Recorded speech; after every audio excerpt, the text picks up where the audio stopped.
Fala, moçadinha da Lafa, beleza?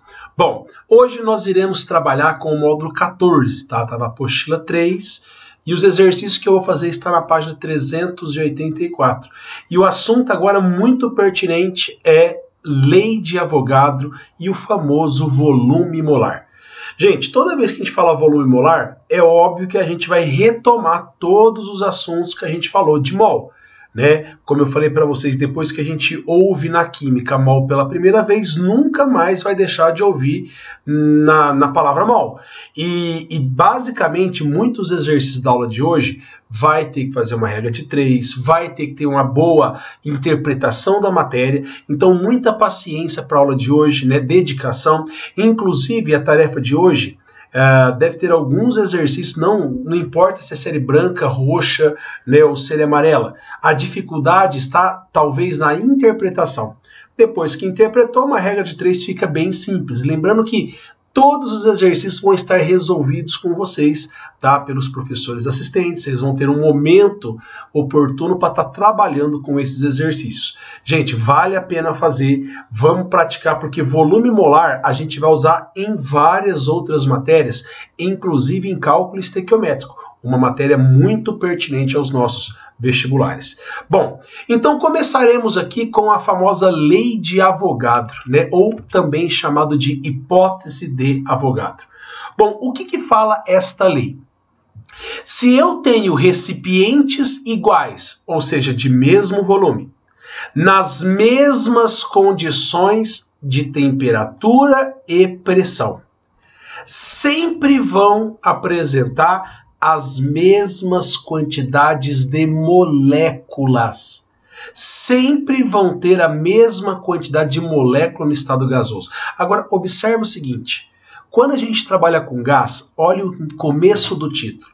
Eu tenho o volume e a temperatura e a pressão são constantes. Ou seja, as 3 variáveis de estado, pressão, volume e temperatura, nesse caso, são constantes.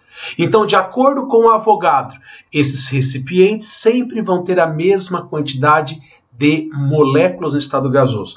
Lembrando que a gente leva em consideração que os gases se comportam como gases ideais. O que são gases ideais mesmo, gente? O tamanho deles não importa perante o tamanho do recipiente, né? As colisões são totalmente elásticas e assim por diante, como a gente já viu em aulas anteriores. Então vamos traduzir o que está escrito. Vamos supor que eu peguei 3 recipientes, né? Eles têm o mesmo volume, estão na mesma temperatura, na mesma pressão. Ou seja, não importa o valor, né? Coloca 10 litros, 10 litros, 10 litros, temperatura de 400 Kelvin, 400 Kelvin, enfim. Se todas as 3 variáveis ficarem constantes, sempre vai ter o mesmo número de moléculas. Vamos lá. Vamos supor que eu coloque oxigênio no primeiro, gás carbônico no segundo e metano no terceiro. Simbolicamente, vamos supor que no primeiro recipiente eu coloco 3 moléculas de oxigênio, tá certo? Lembrando que o oxigênio é o O2, então vai ter 2 átomos aqui. Aí, inclusive, se a gente observar, quando a gente representa um átomo através de bolinhas, né, parecendo uma bolinha de bilhar, a gente faz alusão naquele modelo atômico de Dalton, né? Então, ó, eu coloquei 3 moléculas de oxigênio. Nesse aqui, não importa o gás, vai ter a mesma quantidade de moléculas. E esse aqui, a mesma quantidade de moléculas. Olha, 1, 2, 3, 1, 2, 3, 1, 2, 3. Vão ter vários exercícios de vestibular que falam o seguinte, ó. Se eu pegar recipientes iguais, na mesma temperatura, pressão, blá, blá, blá, blá, blá, se tudo é igual, vai ter a mesma quantidade de átomos? Não. A única coisa que vai ser igual é a quantidade de moléculas e não de átomos. Olhando esses 3 desenhos que eu fiz, né, quem que vai ter mais átomos? É o recipiente do CH4. Cada molécula de CH4 tem 5 átomos. Ó, 1, 2, 3, 4, 5. Cada molécula de CO2 tem 3 átomos. Cada molécula de O2 tem 2 átomos. Ou seja, as quantidades de átomos não são iguais.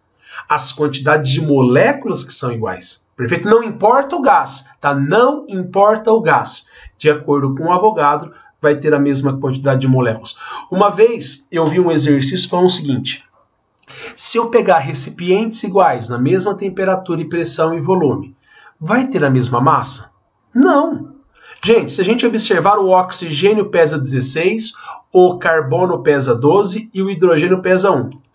Ou seja, se eu for calcular a massa do O2, cada molécula tem a massa molecular de 32U, o CO2 44U, o metano 16U, ou seja, as massas são totalmente diferentes.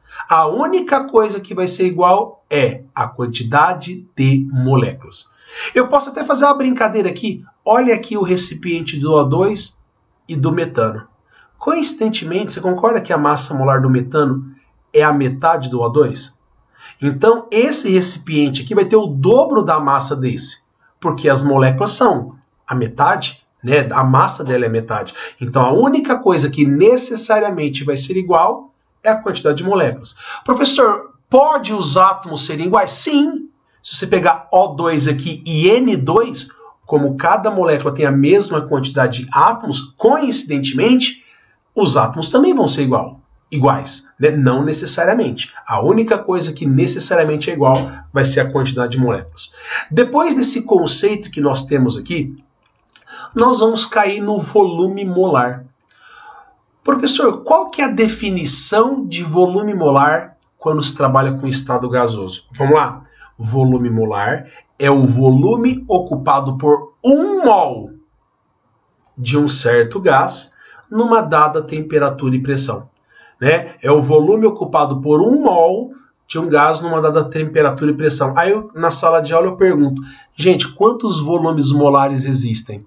Tem gente que lembra dessa aula em anos anteriores e fala assim, deve ter um só, né, que é o 22,4. Gente, o 22,4 que eu vou mostrar agora para vocês é o volume ocupado por 1 mol numa dada condição de temperatura e pressão. Professor, quantos volumes molares existem? Infinitos valores. Basta mudar a pressão, basta mudar a temperatura que o volume ocupado por 1 mol de gás muda. Né? Vamos supor que eu tenho um volume de 1 mol, vamos supor que numa dada situação é 10 litros o volume molar. Se eu pegar essa mesma quantidade de mols de gás, que eu falei que era 10 litros o volume nessa situação, se eu dobrar a pressão, o volume cai pela metade. Então o volume ocupado por 1 mol é diferente. Então, como eu falei para vocês, existem infinitos valores diferentes de volumes molares. Agora, para padronizar, a IUPAC resolveu chamar uma certa condição muito especial, chamada condições normais de temperatura e pressão, que é a famosa CNTP. Isso aqui foi padronizado pelos químicos. A partir de agora, em qualquer exercício que a gente for fazer, tanto em química quanto em física, falou CNTP, está implícito que a pressão é de 1 atm, ou 760 milímetros de mercúrio, e a temperatura é de 0 graus Celsius, ou 273 Kelvin. Então, os químicos padronizaram, falou assim, o que é CNTP? A partir de agora, CNTP, gente, CNTP é só temperatura e pressão. Não tem nada a ver com o volume. CNTP, não tem volume aqui. Falou CNTP, a pressão é 1 e a temperatura é 0. Perfeito?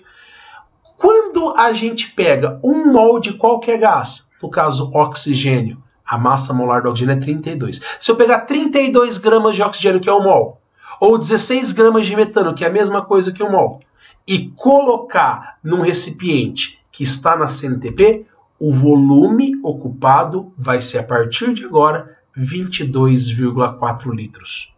Tá? Foi muito fácil chegar nesse valor. É só pegar 1 mol de oxigênio, colocar num recipiente, na qual a pressão é de 1 atm e a temperatura de 273 Kelvin, foi determinar o volume. Qual que é o volume? 22,4 litros.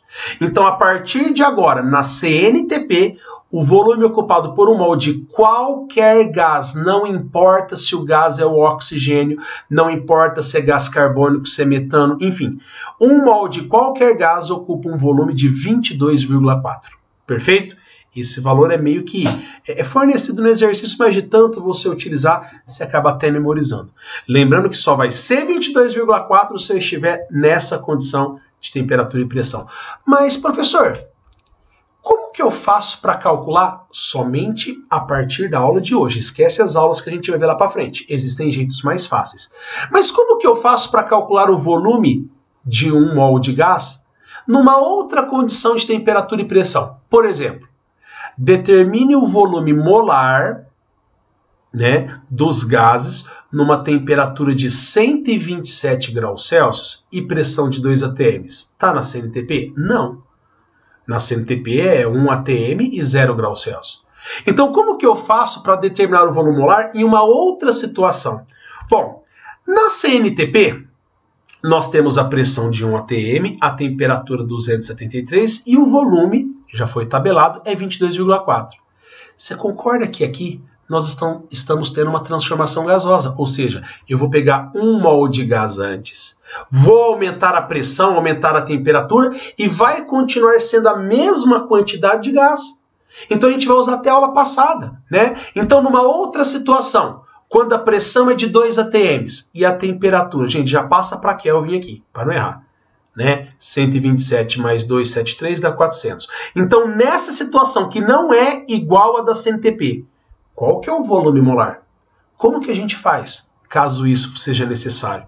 Bom, nessa transformação gasosa, eu vou usar PVT Povetov, né? Pressão inicial, volume inicial sobre temperatura, que a gente já viu anteriormente. Mas por que eu posso usar isso? Porque eu estou fazendo uma transformação de uma massa fixa de gás. Era 1 mol antes, fica 1 mol depois. Se você substituir os valores, ou seja, na CNTP, pressão é 1, o volume é 22,4, a temperatura é 273. Lá aqui, ó, quando a pressão é 2 e a temperatura é 400, qual que seria o volume? Bom, fazendo essa conta, a gente vai chegar que o volume molar nesta situação é de 16,41. Ou seja, não é para decorar 16,41. É para memorizar apenas o 22,4. Eu só quis mostrar para vocês que existem infinitos valores de volumes molares.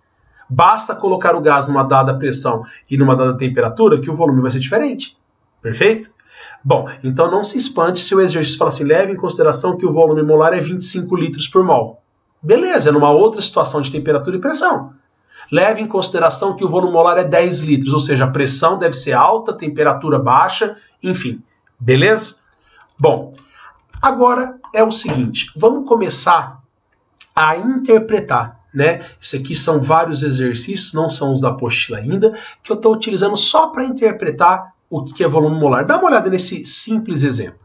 Determine o volume ocupado por 320 gramas de CH4 na CNTP. Nossa, professor, vai trabalhar com mol? Sim, com certeza. Então, gente, o metano não pesa 16 gramas por mol? Vamos lembrar lá da aula de mol. Se eu pegar 1 mol de metano, que tem 6 vezes 10 a 23 moléculas, pesa 24 gramas. Agora, qual que é o volume? A única coisa que muda nas aulas anteriores de mol é o 22,4. Né? Então, para ter 1 mol de metano na CNTP, o volume é 22,4. Agora, 1 mol não é 16 gramas? Então, se eu tiver 16 gramas de metano na CNTP, que é 1 mol, o volume é 22,4. Qual foi a pergunta? Calcule o volume quando eu tenho 320 gramas de metano. Uma simples regra de 3. Se 16 gramas possui 22,4 na CNTP, 320, fazendo a conta, 448 litros. Ou seja, se eu pegar 320 gramas de metano e colocar na CNTP, o volume ocupado por o gás vai ser de 448. Perfeito? É uma das questões talvez mais simples de ser resolvida nesse assunto. Olha aqui outra questão, né, muito puxado para mol. Qual que é o número de átomos de hidrogênio? Ei, meu Deus do céu! Quantos átomos de hidrogênio estão contidos em 44,8 ml de butano, que é C4H10 na CNTP? Gente, vamos lá. Se eu pegar 1 mol de butano, que vai ter 6 vezes 10 a 23 moléculas, na CNTP vai possuir um volume de 22,4, não é? Só que eu não tenho 22,4. Eu tenho 44,8 ml. Cuidado! 44,8 mili é 10 a menos 3 litros, né? Então, se eu tenho esse volume, qual que é? Mas, professor, se eu colocar o X aqui embaixo, eu vou achar o número de moléculas. A pergunta do exercício não foi o número de moléculas, foi o número de átomos de hidrogênio. Vamos lá. Fazendo apenas uma única regra de 3. cada molécula de butano, quantos átomos de hidrogênio tem? Não são 10. Então, fazendo apenas uma única regra de 3, em vez de você colocar o x aqui, ó, se eu multiplicar esse valor por 10, eu já vou achar quantos átomos eu vou ter de hidrogênio. E se eu multiplicar por 4, eu vou saber quantos átomos eu vou ter de carbono. E se eu multiplicasse por 14, aí eu vou saber quantos átomos totais eu vou ter no recipiente. Beleza? Então é a dica, é óbvio que tem uma pegada muito forte em mol, mas estamos lá. Fazendo essa conta, gente, não se preocupe, deixe fazer as contas no final. Aqui vai ser bem direto, mas ó, 10 a menos 3 com 10 a 23 dá 10 a 20. Se você deixar para o final, o 22,4 vai dar para cortar com 44,8. Né? Essa malícia de cortar, de fazer a conta, vai te ajudar muito em resolver exercício de vestibular. Enfim, fazendo essa conta, nós vamos descobrir que nós vamos ter 1,2 vezes 10 a 22 átomos de hidrogênio, não de moléculas. Moléculas era só você ter multiplicado por 6 vezes 10 a 23. Bom, uma questão que eu acho complicada, tem até na tarefa uma parecida com essa, né? É um assunto complicado que nós temos aqui, ó. Tem uma falha aqui. Eu dei uma pausa no vídeo para consertar, que estava N2, na verdade seria O2, perfeito? Mas vem cá, ó. Vamos ler essa questão aqui, ó. Essa questão fala o seguinte, ó. Um balão contém 1,6 gramas de oxigênio gasoso. Ponto final. Outro balão de mesmo volume contém 2,2 gramas de um outro gás X. Ponto final. Ambos os balões estão nas mesmas condições de temperatura e pressão. Sendo assim, qual que é a massa molecular do X? Bom, como eu falei, aqui estava N2, me desculpem, é O2, tá? Dados, a massa molar do O2 é 32 gramas por mol. Então vamos lá. Bom, eu tenho dois recipientes, né? De acordo com a hipótese de Avogadro, se eu tenho o mesmo volume, a mesma temperatura e a mesma pressão, vai ter a mesma quantidade de moléculas. Então, para ficar uma coisa mais palpável, vamos supor que nesse recipiente eu coloco 3 moléculas de O2. Esse aqui vai ter 3 de O2, aqui vai ter 3 moléculas do gás X, beleza? Ele falou que tanto nesse recipiente quanto nesse, de acordo com o Avogadro, vai ter a mesma quantidade de moléculas. Só que ele falou que quando esse aqui pesa 1,6, esse pesa 2,2. Qual que é a massa de 1 mol? Vamos lá. Então, ó, você concorda que se eu tivesse 1,6 gramas de oxigênio, qual que é a massa do gás X que eu vou ter? 2,2. Está no exercício. Agora, e se eu pegasse 1 mol de oxigênio? Você concorda que eu pegaria também 1 mol do gás X? Se eu pegar 1 mol de oxigênio que pesa 32 gramas, então se esse recipiente tivesse 32 gramas, quantas gramas teria o recipiente com gás X? M seria a massa. Fazendo essa conta, a massa daria 44 gramas por mol. Beleza? Então se aqui tivesse 32 gramas, que é 1 mol, aqui teria 44 gramas, que é 1 mol. Ou seja, eu acabei de achar a massa molar. A massa molecular é só trocar gramas por mol por U. Então esse gás aqui vai pesar 44 gramas por mol. Porque se ele pesar 44 gramas por mol, quando ali é 16, 1,6, aqui vai ser 2,2. Perfeito? Bom, abra uma apostila aí na página 384. Nós temos alguns exercícios para estar fazendo para depois vir a tarefa, tá? O módulo 14. Olha essa questão aqui da Uninove. Considere uma certa quantidade de ar, né? Ela está armazenada num recipiente de 22,5 litros, volume, pressão de 1 atm e temperatura de 25 graus Celsius. Deu a pressão, deu o volume, deu a temperatura. Sabendo que o Kelvin é o grau Celsius mais 273, eu acho que é até desnecessário ter fornecido isso, calcule o volume desta mesma quantidade de ar quando a pressão for 0,85 e a temperatura 15 graus Celsius, ou seja, é uma transformação gasosa, é a aula passada, né? Eu tenho a mesma quantidade de gás, só está numa outra condição de temperatura e pressão. Então, para fazer o A, basta colocar PVT para votar, porque a quantidade de gás é constante. Pressão inicial, 1. Volume, 2,5. Temperatura, cuidado, 25 graus Celsius, 298, tá? Pressão final, ele falou que é 0,85. Eu já passei os 15 graus Celsius para Kelvin, está 288, e achava o volume. Nesse caso vai dar 2,84, tá? Agora, olha a B que tem a ver com a aula de hoje. Caso o ar dentro desse recipiente, né, seja trocado por o mesmo número em mols de argônio, ocorrerá algum tipo de alteração no volume? Gente, de acordo com o Avogadro, não importa o gás. Se você colocar a mesma quantidade em mols, a mesma quantidade em moléculas, sempre vai ter o mesmo volume. Então, vai ter alteração no volume? Não. Ou seja, não ocorrerá alteração no volume do gás. De acordo com a hipótese de Avogadro, nas mesmas condições de pressão e temperatura, o mesmo número de mols de qualquer gás ocupa o mesmo volume. Então, não vai ter alteração no volume. Perfeito? A questão 2, ela é muito direta, né? Nós já fizemos exercícios hoje, né, desse tipo de exercício. Você perguntou, calcule a massa em 56 litros de gás carbônico na CNTP. Muito direto.